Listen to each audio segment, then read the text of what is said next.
आदाब, मुंसिफ टीवी में आपका इस्तकबाल है। उत्तर प्रदेश और उत्तराखंड की खबरों के साथ मैं हूं मोइस अनवर। देखेंगे तमाम बड़ी खबरें। आगाज करेंगे हेडलाइंस के साथ।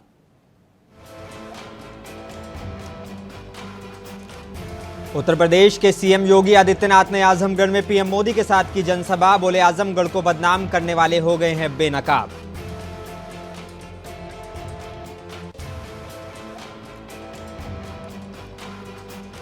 अखिलेश यादव और अरविंद केजरीवाल ने लखनऊ में की प्रेस कॉन्फ्रेंस। केजरीवाल बोले, अगर नरेंद्र मोदी फिर बने पीएम तो हटाए जाएंगे योगी आदित्यनाथ।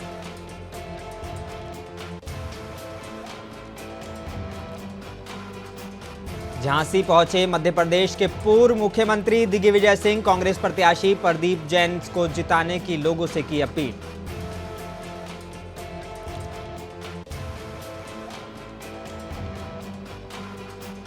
सिद्धार्थनगर में समाजवादी पार्टी के कद्दावर नेता रामकुमार उर्फ चिंकू यादव ने छोड़ी पार्टी। बीजेपी प्रदेश अध्यक्ष भूपेंद्र चौधरी की अगुवाई में थामा भाजपा का दामन।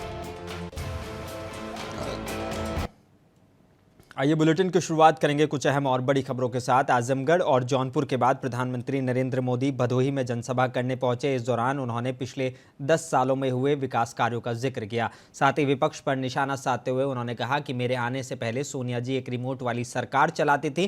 तब सपा के शहजादे आतंक के समर्थन में दंगाइयों का सम्मान करते थे। 10 साल पहले देश में एक सामान्य व्यक्ति की सुरक्षा भगवान भरोसे होती थी। कभी बम धमाके, कभी आतंक, कभी स्लीपर सेल, कभी दंगे, और आजमगढ़ की तो पहचान ही बदल दी गई थी। न जाने किस किस नाम से आजमगढ़ को बुलाया जाता था, कितना बदनाम करके छोड़ा था। देश में कहीं भी धमाके होते थे तो सबसे पहले लोगों का ध्यान आजमगढ़ की तरफ जाता था। लोग आजमगढ़ की चर्चा करते थे, और तब यहां समाजवादी पार्टी की सरकार आजमगढ़ की प्रतिष्ठा के लिए न कुछ सोचती थी न कुछ करती थी।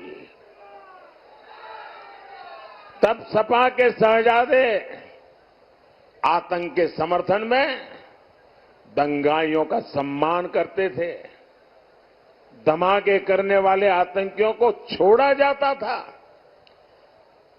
स्लीपर सेल्स को राजनीति का कवर दिया जाता था। और जबकि उत्तर प्रदेश के सीएम योगी आदित्यनाथ ने कहा कि आजमगढ़ पूर्वांचल एक्सप्रेसवे से जुड़ गया है। आज आजमगढ़ में एयरपोर्ट भी है। आजमगढ़ को जिन लोगों ने परिवार की बपौती बनाया था वो आज बेनकाब हुए हैं। आजमगढ़ को पहले जिन लोगों ने परिवार की बपौती बनाया था वे लोग आज बेनकाब हुए हैं। आज आजमगढ़ चाहे वाराणसी से हो, चाहे गोरखपुर से हो, चाहे अयोध्या से हो, चाहे प्रयागराज से हो, 4 लेन की बेहतरीन कनेक्टिविटी के साथ जुड़ करके नए भारत के नए उत्तर प्रदेश का नया आजमगढ़ बन चुका है। और इसलिए बहनों और भाइयों, अब आपको देश और दुनिया में जाने में संकट नहीं होता है। पहले होटल की बात तो दूर, धर्मशाला में भी रूम नहीं मिलता था। आजमगढ़ के नाम पे लोग चौंकते थे। आज बहनों और भाइयों, सुरक्षा का बेहतर वातावरण, सम्मान नए आसमान को छू रहा है। ओडीओपी के माध्यम से आदरणीय प्रधानमंत्री जी के मार्गदर्शन में जो नई पहचान मिली है, इस पहचान को तो आगे बढ़ाने का काम हुआ ही है। साथ साथ अब तो पूरे देश के अंदर अब तक 4 चरणों के चुनाव हुए हैं, 3 चरण बाकी है। 4 जून का इंतजार के बगैर पूरे देश के अंदर आवाज आ रही है कि फिर एक बार। और दिल्ली के मुख्यमंत्री अरविंद केजरीवाल और समाजवादी पार्टी के चीफ अखिलेश यादव ने लखनऊ में एक प्रेस कॉन्फ्रेंस की। इस दौरान दोनों नेताओं ने बीजेपी पर जमकर निशाना साधा। अरविंद केजरीवाल ने कहा कि पिछले 4-5 महीनों से इन्होंने शोर मचा रखा है 400 पार, तो इन्हें 400 पार चाहिए क्योंकि ये रिजर्वेशन को खत्म करना चाहते हैं और बाबा साहब ने जो संविधान बनाया है उसको खत्म करना चाहते हैं। उत्तर प्रदेश के सभी मतदाताओं को कहना चाहता हूं कि पिछले 4-5 महीने से इन्होंने शोर मचा रखा है, 400 पार 400 पार 400। क्यों? कहते हैं नहीं मोदी जी कुछ बड़ा काम करना चाहते हैं। तो लोगों ने खोद के पूछा भाई क्या बड़ा काम करना चाहते हैं, कुछ बताओ तो सही। तो उन्होंने नहीं बताया। लोगों ने फिर अंदर से पता किया कि बड़ा काम ये करना चाहते हैं कि देश से रिजर्वेशन खत्म करना चाहते हैं। हम जानते हैं कि इनका जो पूरा इकोसिस्टम है, आरएसएस, बीजेपी, शुरू से ये लोग रिजर्वेशन के खिलाफ रहे हैं। इनकी पूरी की पूरी मानसिकता रिजर्वेशन के खिलाफ रही है। तो मैं सभी लोगों को ये आगाह करना चाहता हूं कि ये बड़ा काम इनको 400 पार इसीलिए चाहिए क्योंकि ये रिजर्वेशन खत्म करना चाहते हैं। संविधान को, बाबा साहब अम्बेडकर ने जो संविधान बनाया था उस संविधान को ये तार करना चाहते हैं। पूरे देश भर से अब जो ट्रेंड आ रहे हैं वो ट्रेंड ये दिखाते हैं कि भारतीय जनता पार्टी को 250 से भी नीचे, मेरे हिसाब से 220 के आसपास, 3-4 दिन पहले भी मैंने कहा था, 220 से कम सीटें इनकी आती हुई नजर आ रही हैं। आप हिसाब लगा लीजिए। मैं हरियाणा होके आ रहा हूं कल परसों, हरियाणा में इनकी बहुत कम हो रही हैं, दिल्ली में इनकी बहुत कम हो रही हैं, पंजाब में मुझे नहीं लगता इनकी कोई सीट आ रही है, कर्नाटक में। जबकि अखिलेश यादव ने कहा कि वो 143 सीटों पर ही जीत मानकर चल रहे हैं। ये लोग यूपी, दिल्ली और पंजाब की सीटों में ही उलझकर रह जाएंगे। जो देश का माहौल है और 4 चरणों में भारतीय जनता पार्टी चारों खाने चित हो चुकी है और उनके आंसुओं की नदी उफान में है। भारतीय जनता पार्टी जो 400 पार का नारा दे रहे थे, अब समझ में आया है 4 चरणों के बाद, वो बात तो ठीक है कि आरक्षण पे सबसे पहले हमला करेंगे, लेकिन 400 पार नारा इसीलिए दे रहे हैं कि 543 में 400 के बाद वो सीटें देख रहे हैं, तो वो केवल 143 बन रही हैं। तो वो स्वयं स्वीकार कर रहे हैं कि 143 से ज्यादा वो सीटें जीतने वाले नहीं हैं, क्योंकि 400 पार सीटें 143 ही बनती हैं और 140 करोड़ की जनता इस बार इन्हें 140 सीटों के लिए भी तरसा देगी। बांदा जिले के अतर्रा कस्बे के हिंदू इंटर कॉलेज पर समाजवादी पार्टी के राष्ट्रीय अध्यक्ष अखिलेश यादव हेलीकॉप्टर से पहुंचे और विशाल जनसभा को संबोधित करते हुए समाजवादी पार्टी से घोषित बांदा चित्रकूट लोकसभा प्रत्याशी कृष्णा देवी अपने शिवशंकर पटेल के पक्ष में मतदान करने की अपील की। इस दौरान मीडिया से बात करते हुए अखिलेश यादव ने बीजेपी पर जमकर निशाना साधा। बड़ी है, जो लोग समर्थन कर रहे हैं उनका बहुत बधाई। कुछ लोग राजनीति में आत्म तुष्टीकरण में जी रहे हैं और देश मनमर्जी वालों से नहीं चलना है। जो मनमर्जी से और आत्म तुष्टीकरण के लिए बात कर रहे हैं, उन्हें सोचना पड़ेगा कि अब देश का एक एक नागरिक संविधान की बात सुनना चाहता है। मन की बात नहीं, संविधान की बात होगी, मनमर्जी नहीं, आत्मतुष्टीकरण वालों। और उत्तर प्रदेश के झांसी के मौरानीपुर में इंडिया गठबंधन के कार्यकर्ताओं को संबोधित करने आए मध्य प्रदेश के पूर्व मुख्यमंत्री दिग्विजय सिंह ने कांग्रेस प्रत्याशी प्रदीप जैन को जिताने की अपील के साथ भाजपा को जमकर घेरा।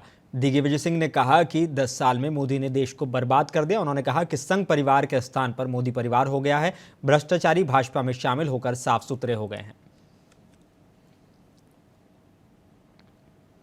उत्तर प्रदेश के बाराबंकी में कांग्रेस के राष्ट्रीय प्रवक्ता सुप्रिया श्रीनेत और पीएल पुनिया ने आज केंद्रीय मंत्री मोहसिना कोठी पर प्रेस कॉन्फ्रेंस करके मीडिया के सवालों का बेबाकी से जवाब दिया। सुप्रिया ने कहा कि इंडिया गठबंधन की सरकार बनेगी तो 5 किलो राशन की जगह 10 किलो का राशन दिया जाएगा। इतना ही नहीं, इन्होंने भाजपा सरकार पर जमकर हमला बोला। सुप्रिया ने कहा कि यह चुनाव संविधान बनाम तानाशाही का चुनाव है।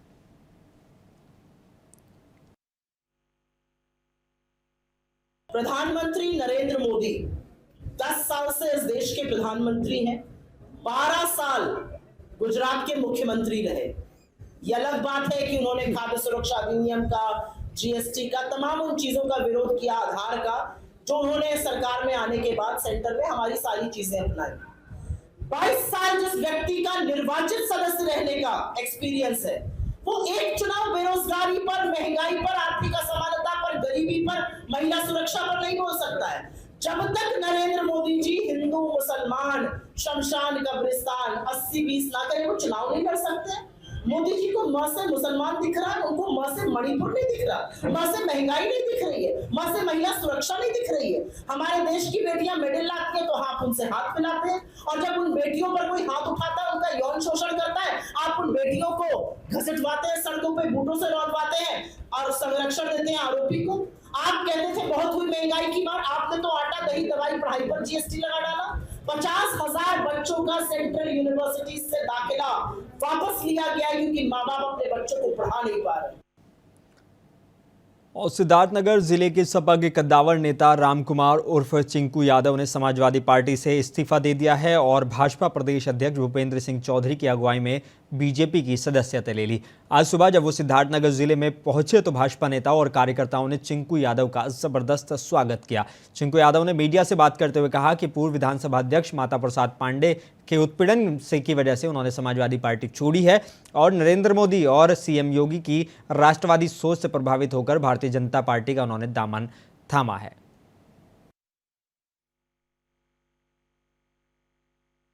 समाजवादी पार्टी में हमारे जनपद में एक ऐसे नेता हैं जिन्होंने कसम खा लिया है कि वो समाजवादी पार्टी को समाप्त करके छोड़ेंगे, जिनका नाम है वो पूर्व विधानसभा अध्यक्ष आदरणीय माता प्रसाद पांडे जी। माता प्रसाद पांडे जी समाजवादी पार्टी को खत्म करके ही समाजवादी पार्टी को खत्म करके ही दम लेंगे। इसीलिए हम लोगों ने कहा कि जब वो समाजवादी पार्टी को खत्म कर रहे हैं तो उसके पहले हम लोग अपना घर नया बना लें। उसमें आदरणीय योगी जी, आदरणीय मोदी जी का नीति, आदरणीय जगदम्बिका पाल जी का काम हम लोगों को बहुत पसंद आया। इससे प्रभावित होकर के हम लोग समाजवादी पार्टी को छोड़ करके झांसी ललितपुर लोकसभा क्षेत्र से इंडिया गठबंधन के प्रत्याशी प्रदीप जैन के समर्थन में जनसंपर्क करने झांसी आए पूर्व केंद्रीय मंत्री कांग्रेस के प्रवक्ता अरुण यादव ने कहा कि भाजपा ने बुंदेलखंड वासियों और देश प्रदेश की जनता को ठगा है। झूठे वादे करके सत्ता में आकर जनहित का कोई कार्य नहीं किया गया। उन्होंने कहा कि 4 जून को सत्ता में बैठे भाजपा का अहंकार टूट जाएगा।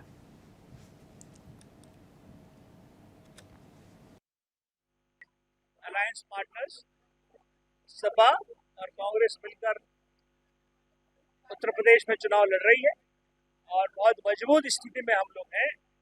जो चर्चा हो रही है नेताओं से भी कार्यकर्ताओं से भी, हम झांसी तो जीतेंगे ही और उत्तर प्रदेश में भी 40 से अधिक सीटें अलायंस पार्टनर सपा की और कांग्रेस की हम लोग उत्तर प्रदेश में लेकर आएंगे और एक मजबूत सरकार बनाएंगे। आप 400 पार का नारा याद करिए, शुरू हुआ था जब मोदी जी ने कहा था, अब 400 का पार भैंस पे आ गया है। आपने देखा होगा, आप भाजपा का कोई नेता अभिनेता प्रधानमंत्री का भाषण कल का सुन लीजिए, आप परसों का सुन लीजिए। उत्तर प्रदेश के पीलीभीत की तारीखी जामा मस्जिद की इंतजामिया कमेटी पिछले 2 दशकों से भ्रष्टाचार कर रही है, ये उन पर इल्जाम लगा था। इस कमेटी के द्वारा जामा मस्जिद की काफ़ी संपत्ति अपने रिश्तेदारों और दूसरे लोगों को पैसा लेकर उनके हवाले की जा चुकी है। मस्जिद के पीछे की और काफ़ी सालों से मंगल बाजार लगता है, जिसमें दुकानदारों से हर हफ्ते लगभग 1 से 1.5 लाख रुपए की उगाही की जाती है। इस उगाही का ठेका भी मस्जिद कमेटी ने गुपचुप तरीके से अपनी ही बी टीम बनाकर उसको दे रखा है। इस मामले में राज खान के द्वारा सुन्नी वक्फ बोर्ड लखनऊ में शिकायत दर्ज कराई थी, जिस पर कार्रवाई करते हुए वक्फ बोर्ड के द्वारा मस्जिद कमेटी के मेंबरों को नोटिस जारी किए गए थे और वक्फ बोर्ड की जांच में कमेटी पर लगाए गए सभी आरोप सही पाए गए हैं। जो ऐतिहासिक फैसला आया है वो बहुत अच्छा फैसला आया है, क्योंकि जामा मस्जिद की कमेटी पिछले 20 साल से यहाँ पे घोटाला कर रही है। ठीक है, दुकान मकान सब बेच दिया है। 2021 में जब मैंने वक्फ बोर्ड में कंप्लेंट की थी तो मोबिन साहब यहाँ इंस्पेक्टर के तौर पे यहाँ पे आए थे, उन्होंने जांच की थी तो उन्होंने उसमें पाया था कि वो जो मैंने इन पे इल्जाम लगाए थे वो बिल्कुल सच है। उन्होंने उसके बाद उस कमेटी की रिपोर्ट वहां दी थी, लेकिन उसके बावजूद भी वक्फ बोर्ड ने इनकी कमेटी दोबारा बना के भेज दी। इन्होंने वहां मोटा पैसा। खबर उत्तर प्रदेश के मुजफ्फरनगर जिले से है, जहां आज सुबह झड़ीशान की खातिर एक पिता ने अपनी 18 साल की बेटी को धारदार हथियार से गला रेतकर इसलिए मौत के घाट उतार दिया क्योंकि मृतक युवती ने मोहब्बत करने का गुनाह किया था। खूनी वारदात को अंजाम देकर आरोपी पिता ने कैमरे पर अपना गुनाह का कबूलनामा करते हुए इज्जत की खातिर बेटी की हत्या करना कबूल किया है। ये खाली मोहल्ला कुकड़ा में पड़ता है, थाना क्षेत्र नई मंडी में। आज सुबह चौकी इंचार्ज को सूचना प्राप्त हुई कि यहाँ पे एक पिता द्वारा अपनी बेटी का गला रेत कर हत्या कर दी गई है, जिसके संबंध में तुरंत मौके पर पहुंचकर इसमें घटनास्थल का निरीक्षण किया गया है। मृतका का शव जो है उसको पंचायतनामा और पोस्टमार्टम की कार्रवाई हेतु यहाँ से मोर्चरी भिजवाया जा रहा है। जो उत्तर प्रदेश के अंबेडकर नगर में कैनरा बैंक अकबरपुर ब्रांच में कॉमन यूनिवर्सिटी एंट्रेंस एग्जाम का क्वेश्चन पेपर बैंक से लेने के दौरान ज़बरदस्त हंगामा देखने को मिला। केंद्र व्यवस्थापकों और बैंक मैनेजर के बीच विवाद की वजह से हंगामा हो गया।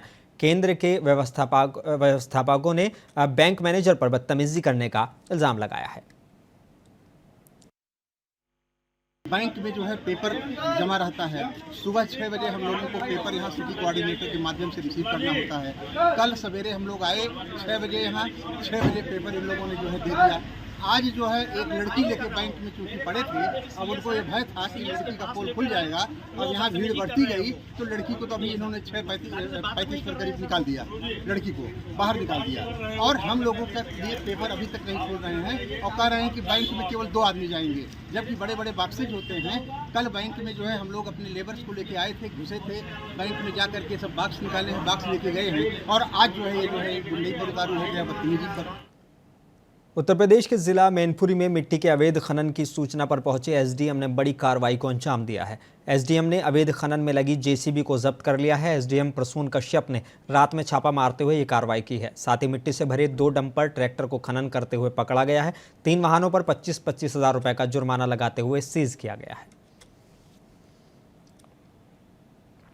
उत्तर प्रदेश की मैनपुरी पुलिस को एक बड़ी कामयाबी हाथ लगी है। पुलिस ने एक शिक्षक की हत्या का खुलासा करते हुए 2 आरोपियों को गिरफ्तार करने का काम किया है, जिन्होंने मिलकर शिक्षक को बोलेरो कार से कुचल डाला था। इस मामले को लेकर पुलिस अधीक्षक विनोद कुमार ने प्रेस कॉन्फ्रेंस की और मामले को लेकर जानकारी दी। उन्होंने बताया कि आरोपी नीरज ने शिक्षक अशोक से 20 लाख रुपए लिए थे, जिसको वो लौटाना नहीं चाहता था। इसलिए नीरज ने अपने बाकी के साथियों के साथ मिलकर बोलेरो कार से कुचलकर शिक्षक की हत्या कर दी थी।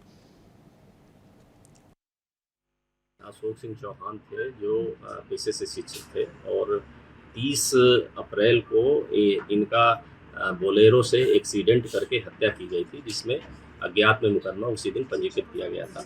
इसमें जब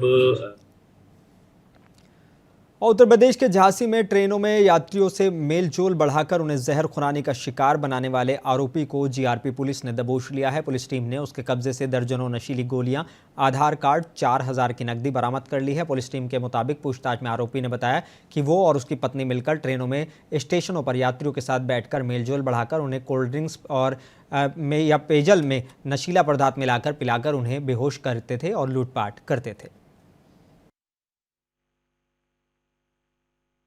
कल रात्रि झांसी रेलवे स्टेशन पर झांसी जीआरपी की टीम ने हमारे श्रीमान पुलिस अधीक्षक रेलवे महोदय के निर्देशन में जो हमारी टीम काम कर रही थी, उसने झांसी रेलवे स्टेशन के प्लेटफॉर्म नंबर 6 से एक चोर को गिरफ्तार किया है, जो पूर्व में भी जहर खुरानी और चोरी की घटनाएं कारित कर चुका है।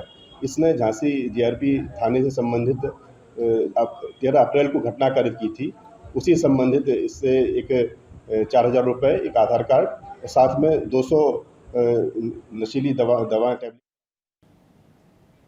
रामपुर जिले के थाना सैफनी पुलिस के द्वारा बुधवार की रात वाहन और संदिग्ध व्यक्तियों की चेकिंग की जा रही थी। तभी एक मोटरसाइकिल बुलेट आती दिखाई दी, जिसे रुकवाने का प्रयास किया तो उसने भागने की मोटरसाइकिल मोड़कर वापस कोशिश की, जिसका पीछा करने पर उसने पुलिस पर फायरिंग कर दी और पुलिस की जवाबी फायरिंग में पैर में गोली लगी और घायल हो गया, जिसे पुलिस ने गिरफ्तार कर लिया है और इलाज के लिए अस्पताल में भर्ती कराया गया है। ये शातिर अपराधी है, थाना कुंदरकी मुरादाबाद का हिस्ट्री शीटर है, बाहर आलम नाम का, जिसके खिलाफ मुरादाबाद, संभल, जालौन, रामपुर में लगभग 23 मुकदमे हैं। गुंडा एक्ट। और हिंदुस्तान में अच्छी तालीम हासिल करना सभी बच्चों और बच्चियों का मौलिक अधिकार है और अपने बच्चों को अच्छी शिक्षा दिलाने के लिए बच्चों के वालिदैन अपना पेट काटकर भी स्कूलों की मोटी फीस देते हैं। लेकिन कुछ प्राइवेट स्कूलों की हठधर्मी इतनी बढ़ गई है कि वो बच्चों के भविष्य के साथ खिलवाड़ करने पर उतारू हैं। ऐसा ही मामला मेरठ के लिसाड़ी रोड स्थित स्कूल का सामने आया है, जहां पर द होली फातिमा नाम से एक स्कूल है। अभिभावक द्वारा शिक्षा विभाग में उसकी शिकायत करते हुए बताया गया कि उनकी बच्चियों की पूरे साल की फीस लेकर भी उनकी बच्चियों के रिपोर्ट कार्ड टीसी देने से स्कूल के प्रिंसिपल मना कर रही हैं। जबकि अभिभावक ने रिपोर्ट कार्ड न देने का कारण पूछा तो धोखे से उनसे पूरा साल का फीस रिकॉर्ड लेकर स्लिप छीनकर उनके साथ बदतमीजी की गई, जिसका उन्होंने विरोध किया। मैं अब अपने बच्चों का रिपोर्ट कार्ड रिसीव करने पहुंची थी कल, तो इन्होंने मुझे ये कह दिया था कि आपका जो बैलेंस है आप उसे क्लियर करा दो। मैंने कल ही इनको 1500 रुपये सबमिट करवा दिए थे। उसके बाद इन्होंने कल मुझसे ये बोला कि आप पूरे साल के फीस का रिकॉर्ड लेकर आएँ स्कूल में। मैंने कहा ठीक है। मैं आज सुबह 10 बजे पूरे साल की फीस रिकॉर्ड लेके इनके स्कूल में पहुंची। इन्होंने मेरे से सारे रिकॉर्ड छीन लिए और मेरे साथ बदतमीजी की मिसबिहेव किया और मुझसे ये बोला कि जो आपसे होता हो आप वो कर लें, फीस कार्ड हम नहीं देंगे और मेरे बच्चों का फ्यूचर ख़राब करने की धमकी दी। जिला सिद्धार्थनगर में एक बार फिर रोड नहीं तो वोट नहीं का बम फूटा है। ये तीसरी बार है जब जिले में ग्रामीणों ने चुनाव के बहिष्कार की धमकी दी है। कारण एक ही है, रोड नहीं तो वोट नहीं। लोकसभा डुमरियागंज के विकासखंड भनवापुर में के ग्राम पंचायत सहेपारा के ग्रामीण अपने ग्राम को जोड़ने वाली सड़कों की खस्ताहाली को लेकर बार बार नेताओं के आश्वासन से तंग आ गए हैं और अब उन्होंने वोट बहिष्कार करने का ऐलान कर दिया है और उन्होंने रोड पर उतर पड़े हैं। ग्रामीणों ने बताया कि 10 साल से रोड खराब है, लेकिन कोई जनप्रतिनिधि उनकी सूद नहीं ले रहा है। बिजली, स्वास्थ्य, इन सारी चीज़ों को लेकर के आदमी अपने लिए कोई नेता चुनता है, मगर होता यही है कि जब नेता जीत जाते हैं तो कोई भी पलट करके इनकी खबर लेता नहीं है। जनता के हाथ आता है तो सिर्फ आश्वासन का झुंझुना। मेरे साथ हैं विधानसभा डुमरियागंज के गांव शाहपारा के कुछ लोग हैं जो कि रोड नहीं तो वोट नहीं ले करके प्रदर्शन कर रहे हैं। आइए हम इनसे पूछते हैं कि इनकी क्या परेशानियां हैं और ऐसा प्रदर्शन करने के लिए आखिर ये मजबूर क्यों है। ये लोग आप लोग पूरे गांव वाले मिल करके रोड नहीं तो वोट नहीं, आखिर इस प्रदर्शन करने की वजह क्या है? वजह ये सड़क वाला है। सड़क हमारे यहाँ खराब है, इधर से भी है और उधर वहाँ से भी जो है वो भी खराब है। जी, पता चला है कि कमाल साहब ने बनवाया था और उसके आपके गांव के पश्चिम तरफ का रोड जब यहाँ पे मुकीम साहब सांसद थे तब ये रोड बना है। तब बना था। आखिर इतने दिनों के बाद में ये रोड पे क्या किसी आपने अपने जनप्रतिनिधि को नहीं कहा कि हमारा रोड टूट गया है? सबको कहा था लेकिन कोई बनवाया नहीं। क्या जवाब मिला? लोग आश्वासन देकर के चले जाते हैं, कहते हैं कि हाँ बनवा देंगे और उसके बाद में चले जाते हैं तो फिर दिखाई नहीं देते हैं।